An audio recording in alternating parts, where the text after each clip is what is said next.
Hello and welcome to Nolo Time, episode 59. My name is Ovid Velez, and with me is the most interesting man in the world, Joel Young. Silence your phone. What's good? No low time. Yes, sir. It is silenced. That's so funny. It's almost like it was a tune, like almost like it was just trying to announce my presence, right? Joel Young. Do. I don't Yeah. know. Mine just bust too, so they both bust at the same time. So So, we got man, the same alert. yeah, exactly. We probably got a work email or something. How Who you knows? doing? Yeah, exactly. Yeah, it's getting to the point where in our line of work, people are scrambling a little bit. Once September comes in, it becomes a, when you step over an anthill and you see all the ants coming out, like it kind of goes like that in September. But hey, you know what? It's fun. So Oh, but and I are strong. We got this. yeah, we got this. But Joel, what's up, man? How are you? Dude, it's been good. I've been pretty busy the last few weeks as we've been talking about this, but still trying to make time to have some fun. And thankfully, I was able to, as I mentioned to you guys in the last episode, that I was going to finish out Cloak and Dagger, and I did just that. So I went ahead and watched the finale. And shoot, I mean, it's a good series. For Freeform, that was the thing. When I first heard they announced that the show was going to be on Freeform, I was a little bit concerned. I was like, oh, is it going to be like a Pretty Little Liars kind of like Yeah. dramatic, ABC Family? And it definitely has that ABC Family feel to it, but it's not overbearing. And they give you enough of what you like with Cloak and Dagger, at least I like with Cloak and Dagger. That made me happy enough to continue watching. And there were some elements in it that to me were unnecessary. I know why they use it to kind of make you have an emotional feeling with the story of these two coming together.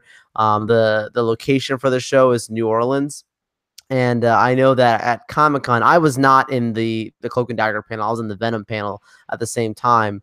But I know in the Cloak and Dagger panel at Comic-Con, someone else I know was actually in that panel, so they kind of kept me up to speed on it. And they told me that the producer, Jeff Loeb, actually said the reason that they went to New Orleans instead of New York, because it was originally going to be set in New York, is that they felt like there's enough heroes in New York, and that it would kind of feel like another superhero set in New York, and they just didn't want this, so they chose New Orleans. Makes sense. Yeah, But definitely. yeah, definitely makes sense. But the thing that comes with that is that they try to really incorporate New Orleans culture. I get it because you got to play to the scene that you're in. But there were sometimes there's a specific character. If you watch the show, you'll know what I'm talking about. That they utilize to kind of give this New Orleans history of there's always two and these two magical beings, and then it like they're supposed to be now the next two magical beings to save everyone. And it's to me, I didn't need it to further the story, and they almost make like this character is important, like this character is gonna break this news to them. This character really just goes up to them in the finale. It's just like, you two are the chosen people, and just leaves. And I was like, you spent all this time to build up this magical thing, and then just to tell them nothing more of you're chosen and leave. Like, I felt like that took time away from the powers and the story of Cloak and Dagger, as it's called. So that was a little bit of, to me, a negative. But aside from that, the finale is phenomenal.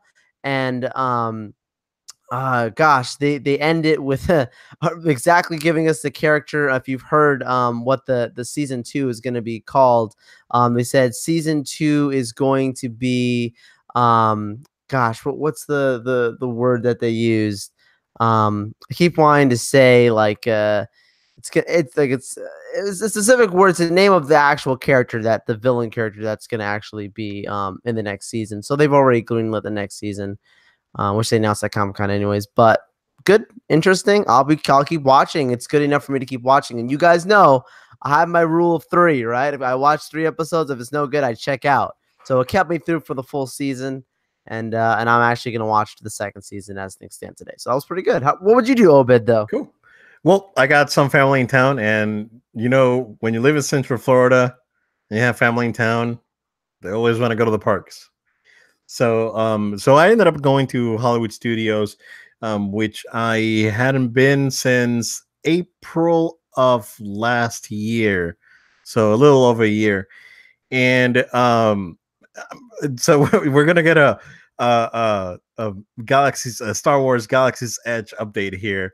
because I went see the new Toy Story Land over at the Hollywood Studios, and man, happy to say that Galaxy's Edge is looking fantastic, dude. They already added like an actual entrance to the area next to where the Muppets are. And they finished that Muppets Plaza. It looks really nice now, because it was all closed off with the new construction going on. So that looks really nice. From Toy Story Land, you can actually see a lot of the construction going on where there's already a ship, there's already mountains, there's already, there's already stuff there. So it's a significant construction, Joel. I mean, this is not a tent. This when people, if you haven't been to like a big theme park like Disney or Universal, you wouldn't get this sense of scale that you get at an actual park. But it looks like this land is going to be phenomenal when they actually open next year. But I got to do the two new rides at the Toy Story Land. The Slinky Dog coaster was pretty good, and the other like teacup kind of like alien world thing was fine for kids. I wouldn't recommend waiting more than 20 minutes on that thing. Man, the wait time said 45 minutes. We ended up waiting for like an hour 15. So Wow. it was not fun. But we ended up doing like a half hour for Tower Terror, like 40 minutes for Rock and Roller Coaster. And I was able to get fast passes for Star Tours. So, other than those two wait time problems that we had there, because Slinky Dog was about the 70-minute wait, and we actually waited like 70 minutes. Wow. Well, we got there early enough where we can just knock that out first, and then keep going. Luckily, we didn't get rained out because it's been raining down here like crazy. We should send some of that rain to California, man. They need it. But yeah, it was good. Always Disney parks are always a lot of fun.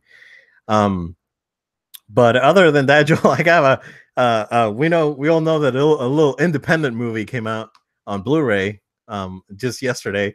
Infinity War came out. I know you have a copy as well, Joe. The exact same copy you have. Exact same copy. Well, I have a story for you on this one because. Oh, I want to hear this. So right, I got to work yesterday, right, and then about an hour later, I saw you. I was like, "Hey, man, you grab Avengers?" I was like, "Ah, crap, it's Tuesday. That's right," because I've taken a long weekend out to spend time with my family, and then I forgot that it was Tuesday, so I go to the office thinking it's Monday. It's one of those cases, right?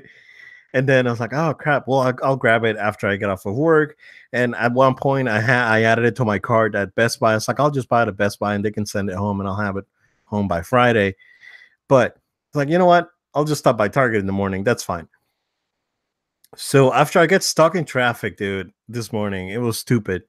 I stopped by Target and go in, and they have how Target puts those racks, those like standees at the entrance. That's right, to promote it.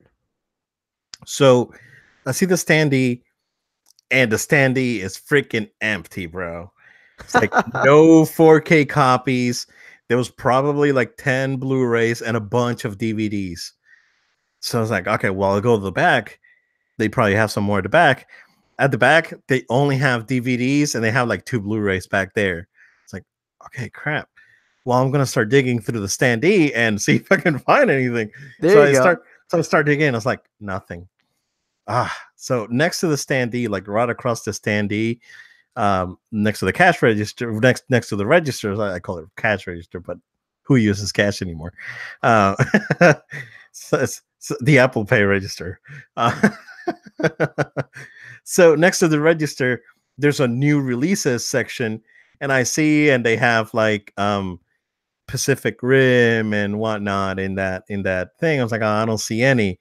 But then there's one copy of the 4K like special edition. No way. Yeah, just the one copy of the Target limited edition there. So man, Target is pretty much sold out of the 4K copies, and soon to be sold out of Blu-rays. Yeah, I had the exact same thing happen. Well, I shouldn't say the exact same thing. When I went to Target and I went on the actual day of release, the Target closest to me, they only had two of the special edition 4Ks there. So they had a few 4Ks and a few Blu-rays and plenty of DVDs. But the special edition, they only had two left. So I grabbed the one out of the two that was actually on out there.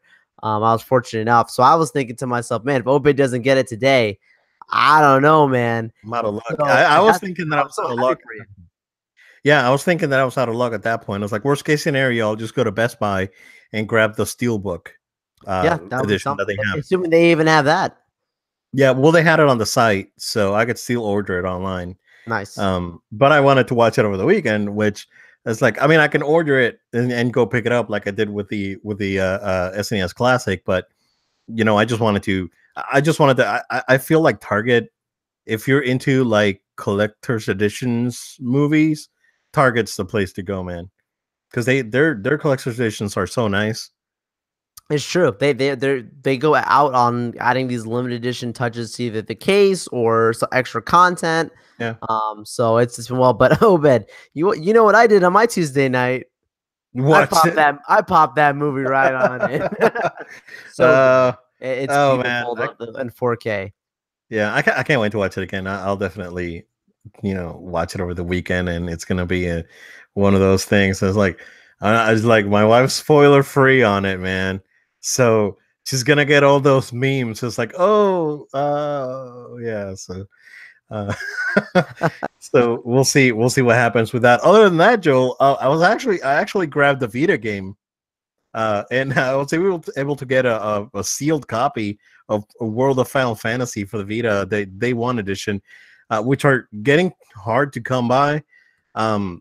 If you want to buy the game on PSN, it's still $40, and I was able to get this copy for I think 22, which was a pretty good deal. GameStop, they don't have them new, and used are like $30. So locked out on that. So I'm looking forward to playing that. I was gonna buy a PS4 version, but I was like, you know what?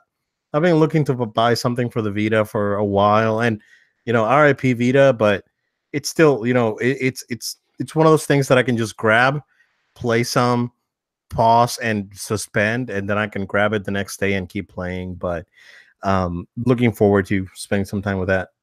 Nice. Awesome. Yep.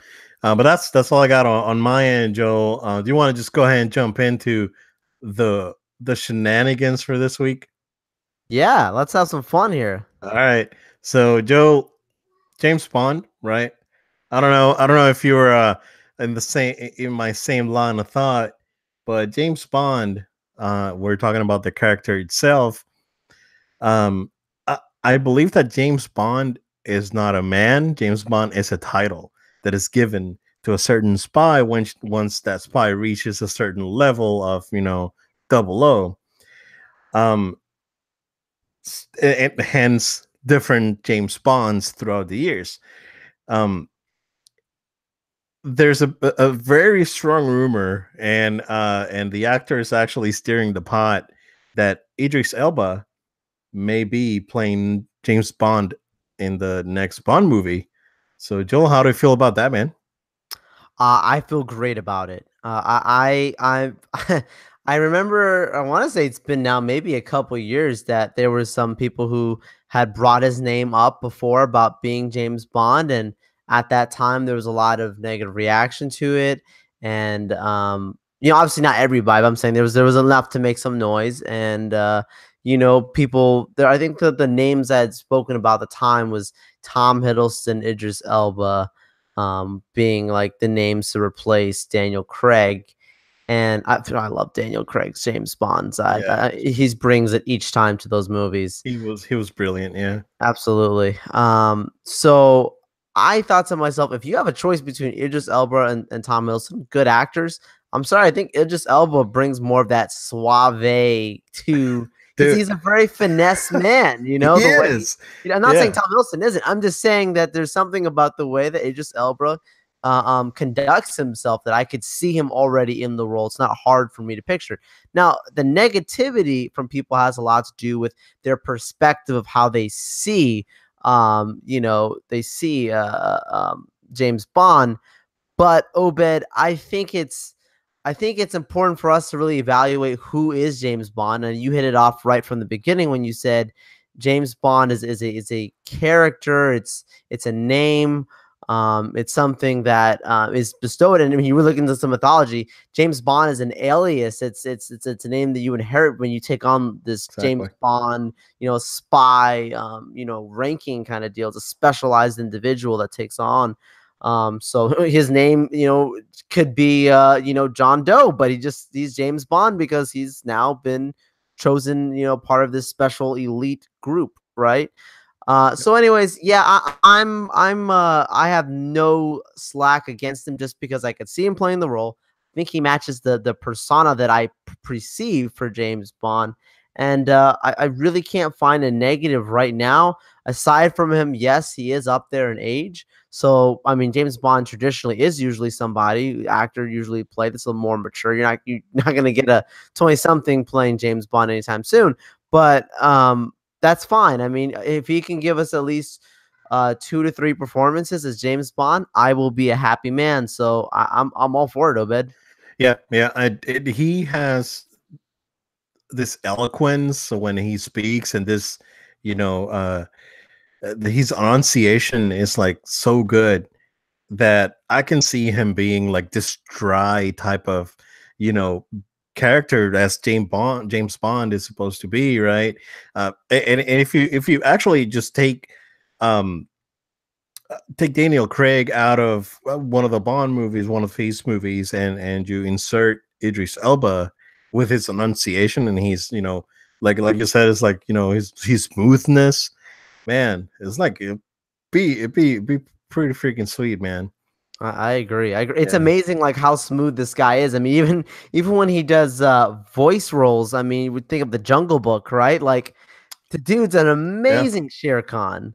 Like, and there's no, you don't even see the guy, we just hear his voice, his delivery of these lines, So I'm a big fan of this. I hope it's the case. And it's funny because I actually said this when I was watching Infinity War, Obed, and I see that Heimdall died. Oh, spoiler. Sorry. Sorry. Sorry. Yeah, too late. The movie's fantastic. Watch it anyways. But what happens with that character? I said to myself, well, it might be because this dude's locked in to do something more with his time. And usually when stuff comes out about, hey, this actor's associated with this role, usually like 5 months ago, this person's already been in discussions for the role. Like it usually has been a long time before it hits like the varieties and the Hollywood Reporters. It doesn't happen over like 24 hours, somebody getting the role often. So especially this big of a James Bond, you have to talk to them for a while. So the reports coming out about it is great. And then I'm sure you saw his tweet as well, where my name is Idris Elba. He's playing with it. So I hope it's the case, Obed. I'm all for it. Give us more James Bond. Yeah, he's stirring the pot. Yeah, definitely. The Daniel Craig movies, with the exception of the one that I always forget that exists, Quantum of Solace. But even his performance in there is fantastic. It's just that the movie is not good. Yeah, exactly. He's good in the movie. It's just that the movie itself is not good. Except for that play sequence. The sequence of the play, man. That's pretty good. Yeah. It's like, what was it? That opera thing. Yeah, it's pretty good. Yeah, that was kind of good. But yeah, it's, I'm all for it, dude. Like you said, I think he's a beautiful man and he can pull it off, no problem. We're rooting for you. Speaking of beautiful men, Joel, we talked about it real quick a couple of months ago, I believe. We did. And it was that it was rumored that Tom Cruise is interested in playing not necessarily Hal Jordan, but Green Lantern in a Green Lantern movie. That came up again this week, along with another actor. Joel, what's up with that? Yeah, so some update on the Green Lantern movie, which we would have to hear anyway. Some reports coming out if this movie truly is in production, as it's been said. The movie slated to come out in 2020, so you'd have to think between the end of this year, starting next year, they would start filming it, right?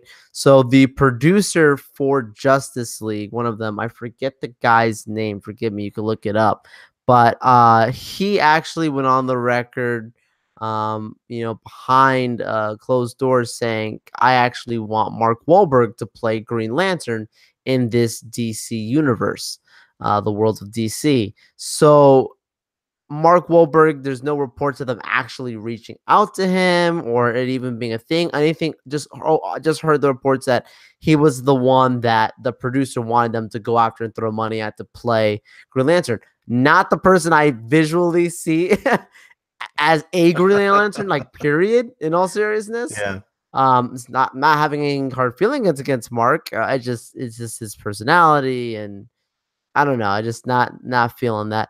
But the other name that we talked about before was Tom Cruise. Like you had said, we talked about him in the past, being associated, and now another report has come out this week that he is actually the front runner, whatever that's supposed to mean. I guess do they have other people in the canon, or have they actually reached out to them? Not entirely sure, but he is supposedly reported as the front runner to play Green Lantern for the Green Lantern Corps movie. So interesting events there. I still feel the same way, that I'm not a fan of Tom Cruise playing Green Lantern. Tom Cruise is a fine, very talented actor. If you watch Mission Impossible Fallout, I've seen the movie. I'm fortunate enough to see the movie twice. It's a really good movie. His performance in it is fantastic. But just because something is great in one avenue or is even making money in something doesn't mean that this person now should come in and be the face of this franchise. I think they have to do what's best for Green Lantern, and that is to find somebody who really fits either the Hal Jordan, Jon Stewart, or both. And I just don't see Tom Cruise bringing to the role what I envision or what I've read.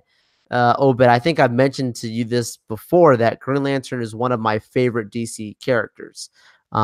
He's in my top 3. So he's one of my favorites. So I have an interesting perspective on it. It's interesting. How do you feel about it, Obed? Yeah, like you mentioned, I really don't see Marky Mark being the right man for this part. I personally wouldn't have a problem with Tom Cruise. I mean, he's older. He's only got,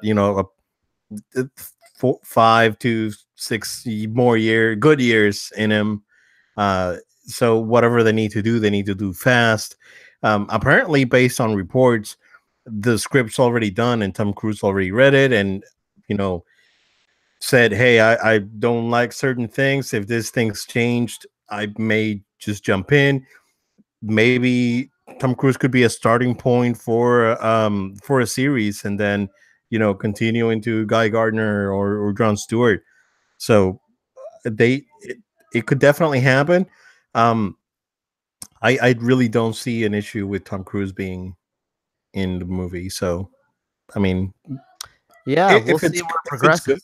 Yeah, exactly. If it's good, I absolutely have zero problems with that. Gotcha. Yeah.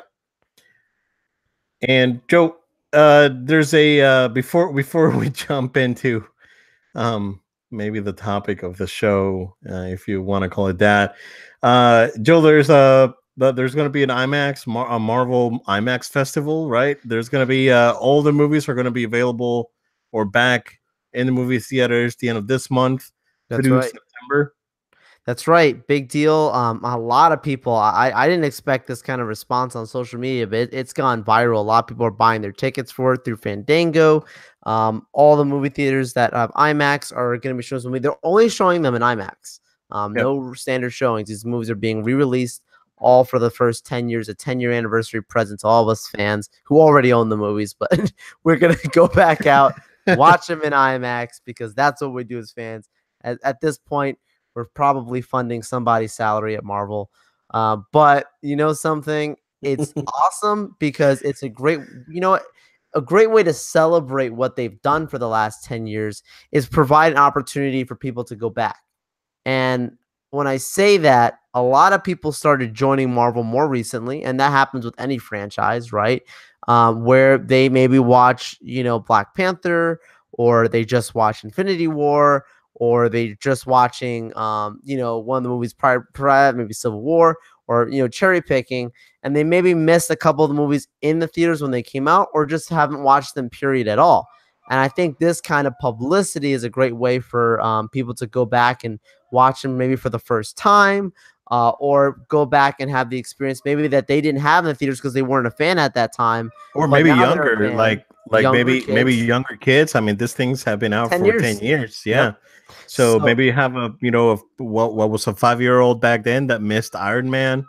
yeah, The first Iron Man in the movie theater can go back and see it now as a teenager and enjoy the movie. So fantastic. So I think that's a great plus for them. And again, I did not expect it to go as big as it is. I thought that it would just be like, oh, it's a re-release thing. People watch it, they talk about it, but a lot of people are going to go. I think they're going to make a lot of money off of it. There's some reports out there that some of the IMAX tickets in certain places are as low as $6 for these movies. wow. So they're just they're not trying to make money off of it. They're just trying to get the free PR and give us fans some service. That's probably got to be in like Kansas or something, because IMAX, IMAX prices here are stupid. It's like, Not I think, Orlando. dude, the last time I checked, it was like 15, 20. no, more than that, dude. It's like last time I went to see, because I saw Last Jedi on 3D, but I did check the IMAX and it was like $28 or something. Oh my gosh. It was something. It was dumb. Yeah. Yeah. Wow. Yeah, it was not great. And I think I paid like 15, like I think it was like 13, 14 for a matinee 3D. But yeah, I haven't been to IMAX in a while because it's like last time I went, I spent $40. It was ridiculous. Last movie I saw in IMAX actually was Thor, the first Thor. Oh wow. Wow. That was the last movie I saw in IMAX, because it was Wow. just, after that it was just like, this is just too much money. I can't recall. It's not been that. Actually, no. Last Jedi. Actually, I watched in IMAX. I did IMAX 3D. But one of my favorite IMAX experience I could definitely say was watching The Dark Knight Rises in IMAX. I didn't watch The Dark Knight IMAX, but I watched The Dark Knight Rises in IMAX, and I remember just sitting. The one that on iDrive. It's one of the biggest ones in our Central Florida. That I remember just sitting there and just seeing the aspect ratio change and everything. It's just beautiful. It's great. It's fantastic. So those movies were shot in IMAX. But that's a cool thing with the Marvel movies. Take it back to there. It's like Civil War. If you watch that movie in IMAX, which I remember I did do that for that movie, I would highly recommend it, because especially the airport sequence, you get so much more visuals to it, and that sequence is amazing. But when you watch that in IMAX, I remember how epic it was. So I recommend, if you guys are out there, look up Time for Civil War. That'd be one I would recommend to go back. If you didn't see Infinity War, watch it again. Watch it for the first time. Those movies were actually shot in IMAX, so it really makes it worth it. But generally speaking, it's going to be a good time for people. Yeah, or if you have a lot of money, just have a contractor build you an IMAX at your home. You can do that too. I think they start at like 30 grand or something, and you can get like an IMAX quality like screen and projector and whatnot. Oh, that's a drop in the bucket, Obed. Yeah. I mean, it could go up to like 300 grand, but you know what? That's cheap still, right? It's okay. It's totally affordable. You know, tax cuts will pay for it. It's fine. Oh, good one. Changing from politics to gaming, Nintendo just announced a Switch bundle, Walmart exclusive for holiday season. It's actually coming out in September, but this would be the holiday bundle that they'll have at Walmart. 360. It includes Mario Tennis Aces and 1-2 Switch. Yes, for $359.99 to $360. That's a good deal. Yeah, 360. You get two games. 1-2 Switch was a Switch release title, and Mario Tennis came out about a month ago, if I'm not wrong. I think it came out like the same week as E3 was going on. So yeah, Switch. I'm still looking to see if I can get one, man, for Merry Christmas, Obed. So here's the reason why I want to buy a Switch now, Joel. Dragon Ball FighterZ is coming out on Switch.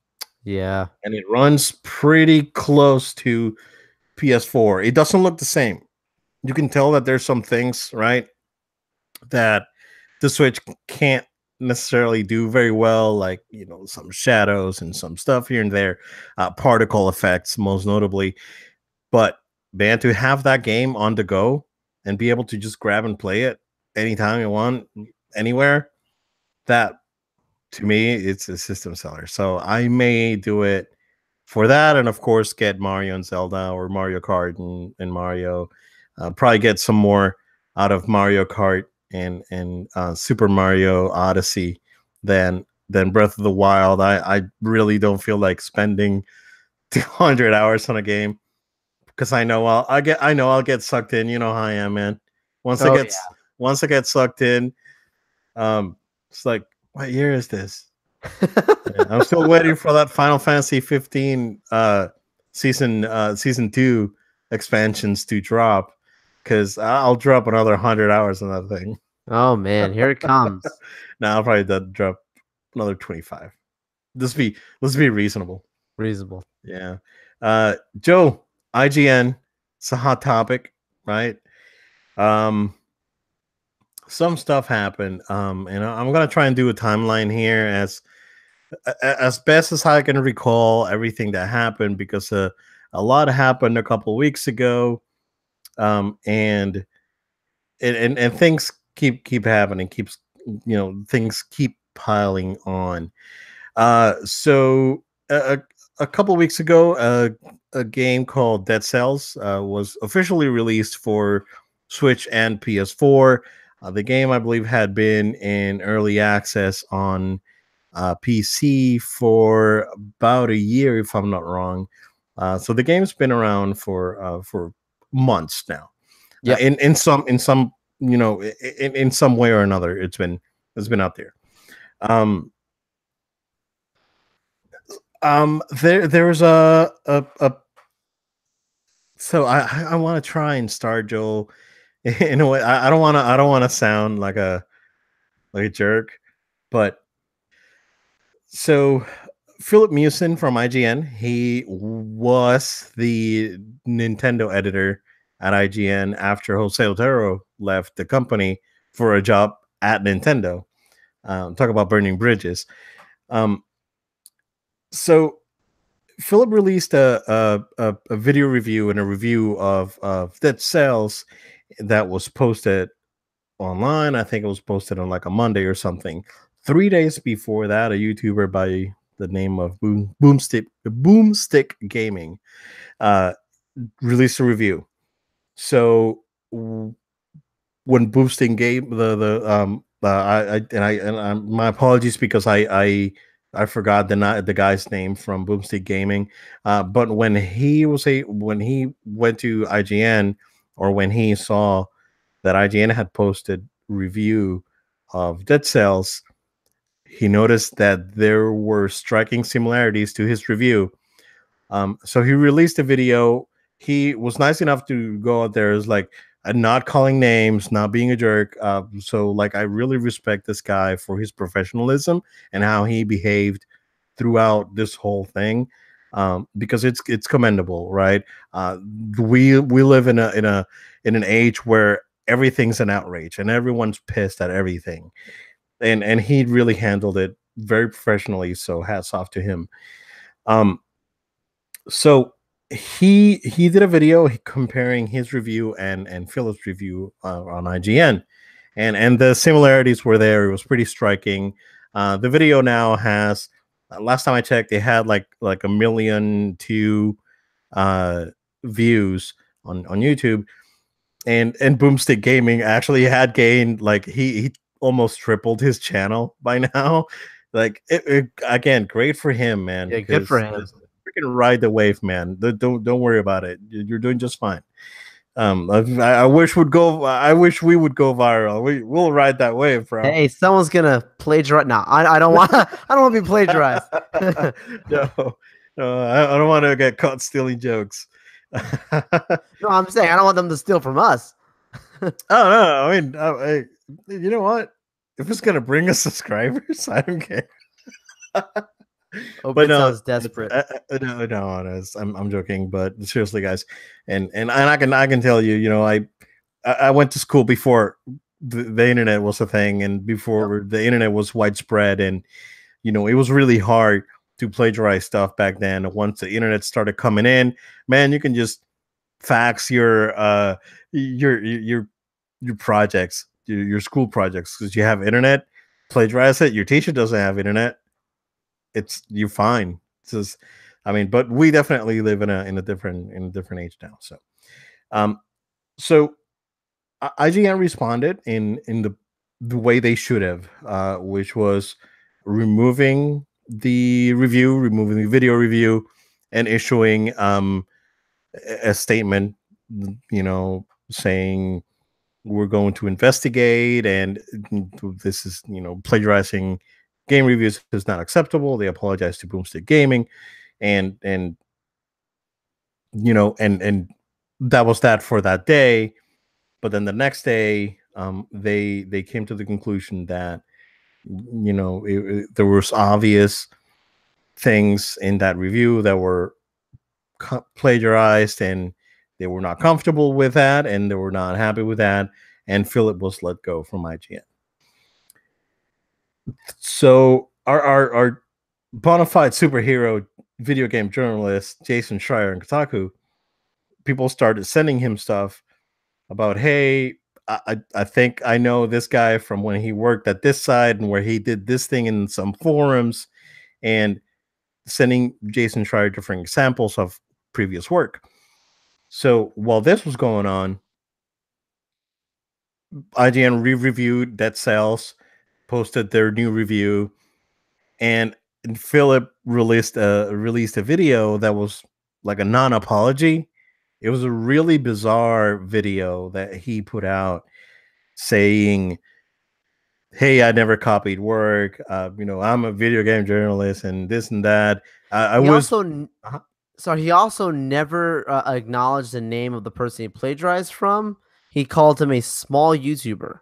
And he said that he wished him the best, but he didn't apologize to him. So it was like a non-apology. So it was like a video saying, "Sorry, I'm not sorry," but at the same time, um, sounding sound, he oh man. So I was like, I get upset.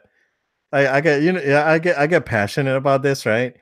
Because it's not like the guy was being a jerk, right? But you can tell when people are not being genuine, and this was one of these examples that you can watch this video and definitely tell that he was not being genuine. Also, if you watch his Dead Cells review, um, Wow. it just he comes out as so fake, man. And I didn't listen. I don't listen actively to the Nintendo podcast, IGN podcast, which he's the Nintendo editor, so he's in charge of that podcast.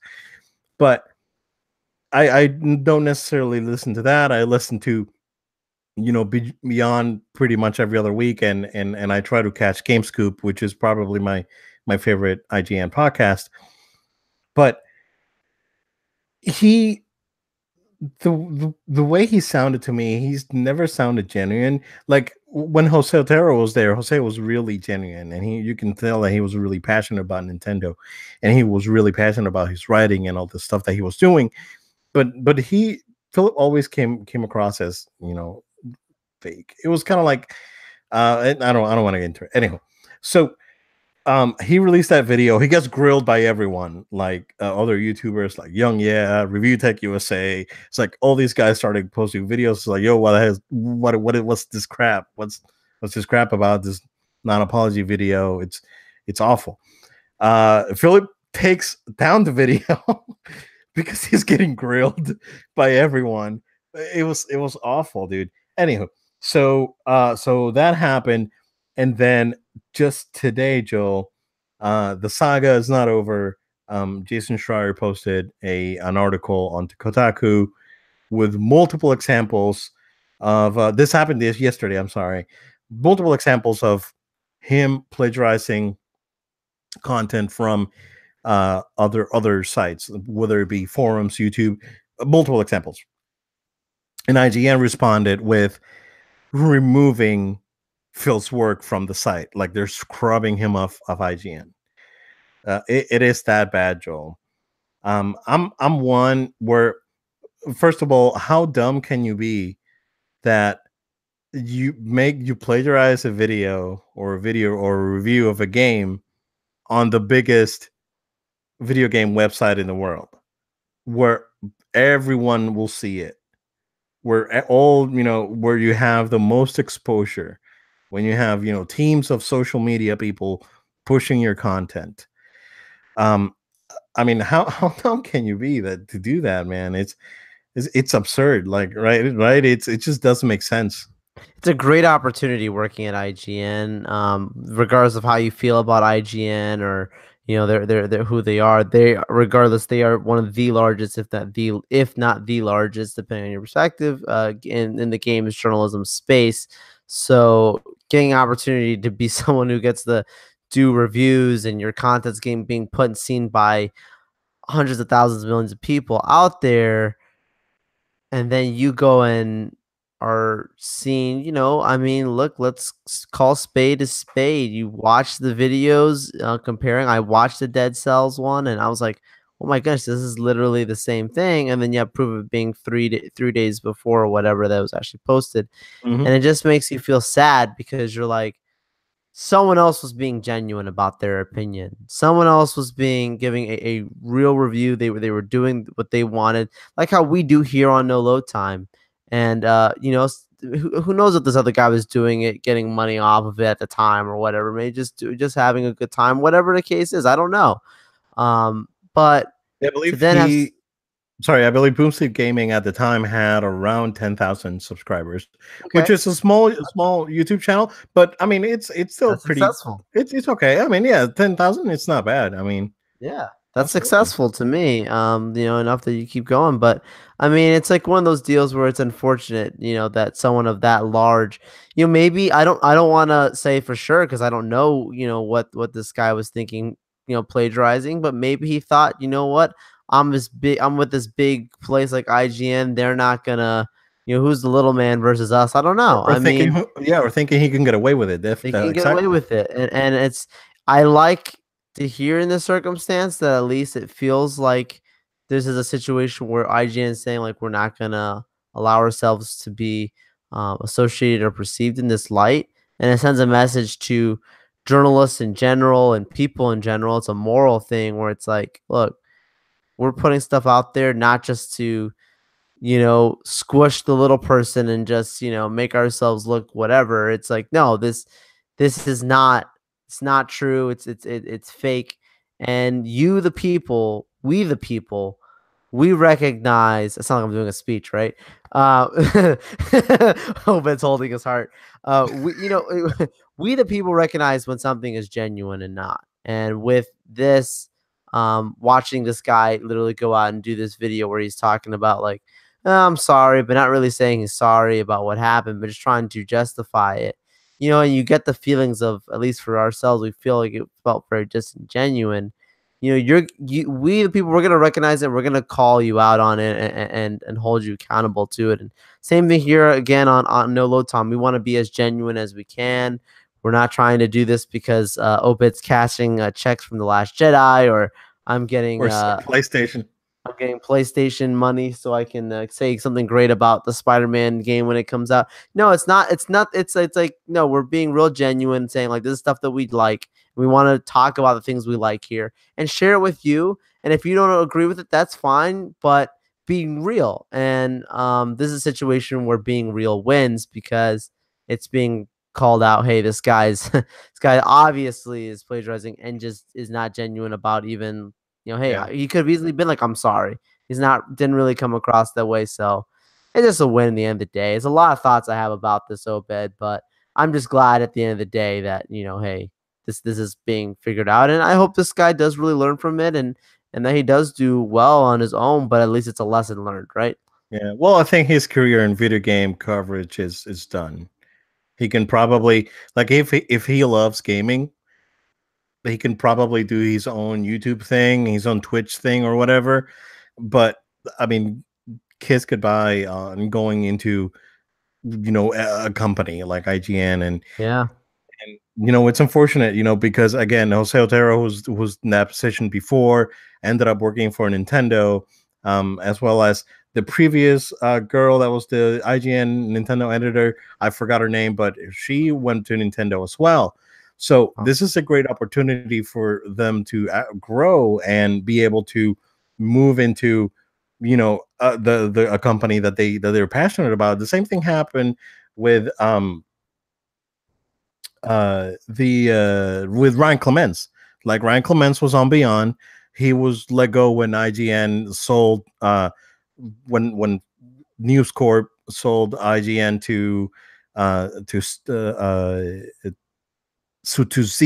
CD Media or CD Net or whatever they call it, Ziv Davis. So when that happened, he was let go, and he was part of the PlayStation team, and he was able to grab a job with PlayStation after that, and he recently left to be a writer. But then this sort of jobs, Joel, opens opportunity, and then if you're very passionate about it, it's going to pay off sooner or later. yeah. But unfortunately, the way he tried to get in and try to do this thing with, hey, let's copy someone else and make it pass as my work. It's absolutely unacceptable. You don't have to be a genius to come out with that.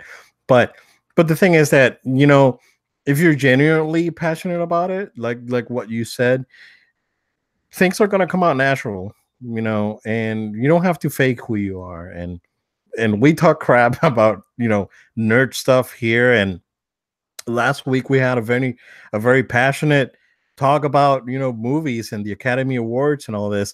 By the way, correction, Joe, it's not the Wonderful Life. The movie's name is A Beautiful Life. La Vita è Bella.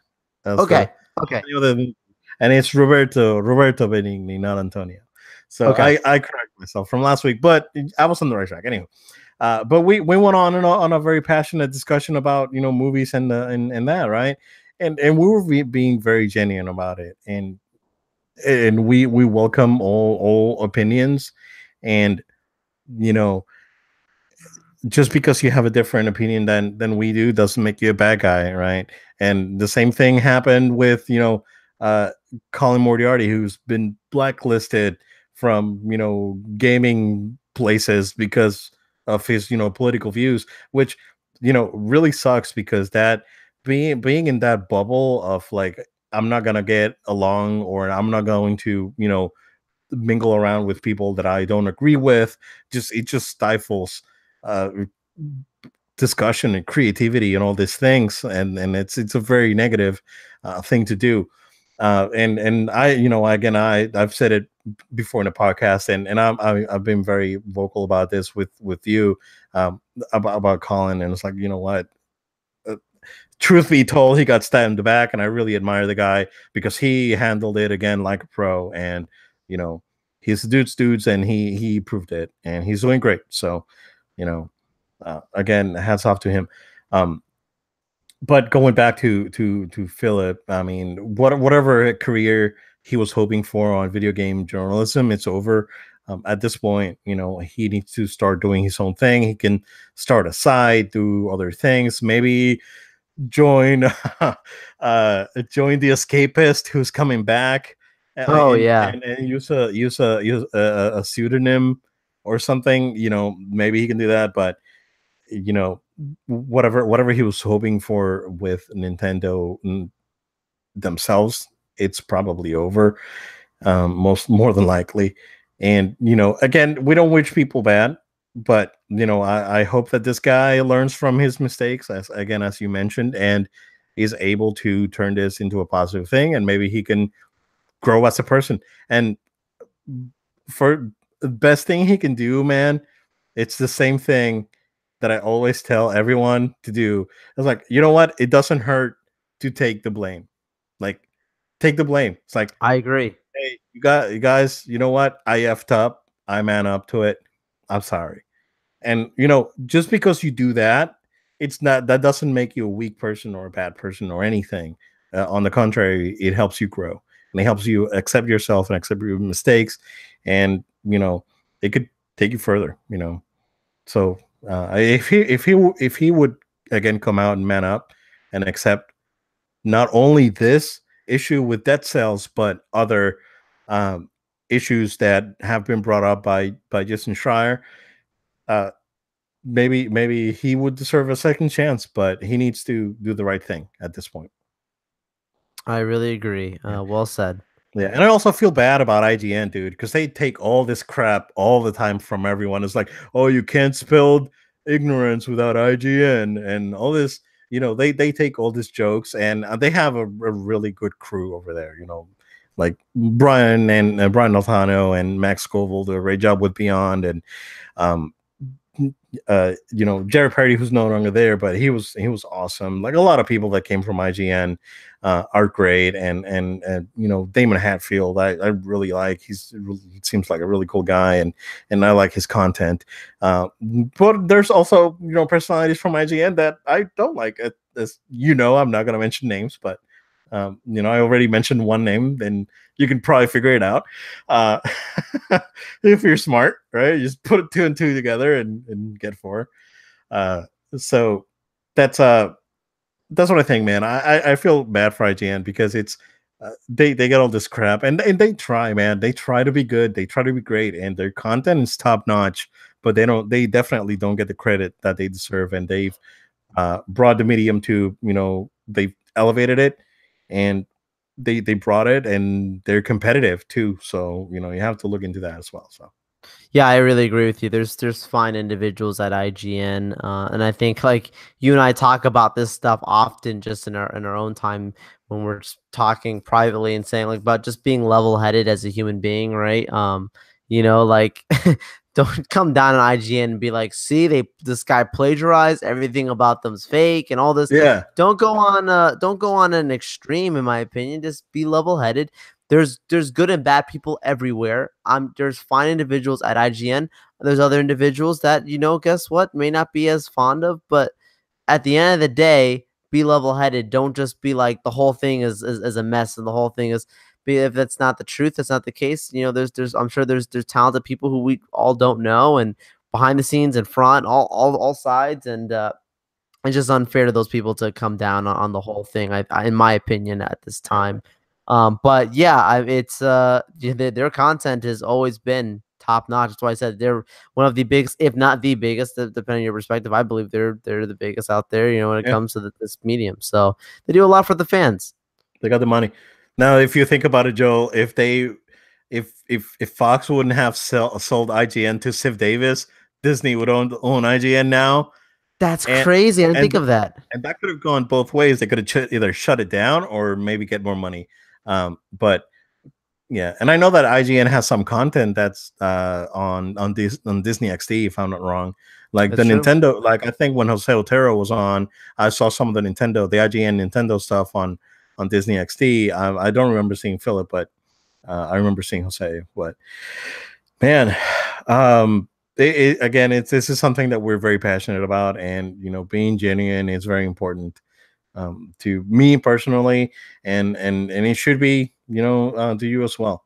And whatever you're doing live, whatever, if you do YouTube content or podcast or anything you do, it doesn't matter if you don't like games or don't do content, whatever you do in life, you should be genuine. And what's that saying? Is like, if you do something you love, you never have to work a day in your life.